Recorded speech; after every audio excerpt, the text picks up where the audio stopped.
देवाय स्वाहा एतत् सज्जबिल्लवच्च गणेशं तत्पुरुषदेवाय। প্রায় 8 দশকেরও বেশি সময় ধরে জাঁকজমকভাবেই বাড়িতে কার্তিক পুজো হয়ে আসছে।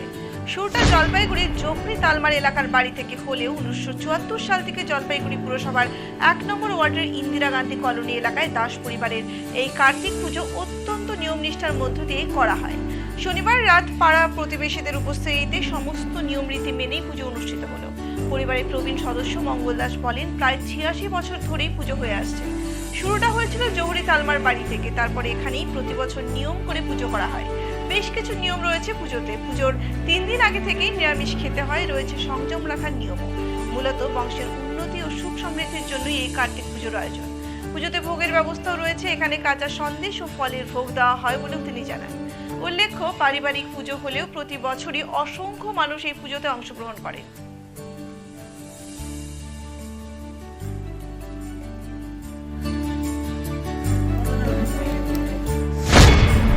পূজাটা হচ্ছে ইন্দিরা গান্ধী কলোনি, জলপাইগুড়ি 1 নম্বর ওয়ার্ড।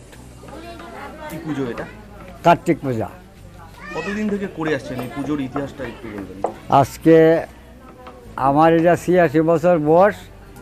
তার 2 বছর আগের থেকে আমার মা মানসা করছিল যে আমার করে যদি ছেলে হয় তাহলে আমি কার্তিক পূজা করব। আগে কোথায় হতো পূজাটা? আগে তো পুরো বাংলার কথা ছাড়াই জহুরি তালমা, তারপর তারপরে এই ইন্দিরা কলোনি 74 সাল থেকে ইন্দিরা কলোনি, ওইখানেই পূজা করে যাচ্ছি আর কি। বাড়িতেই হচ্ছে পুজো? হ্যাঁ, বাড়িতেই পূজা হচ্ছে। নিয়ম নিষ্ঠা কি রয়েছে?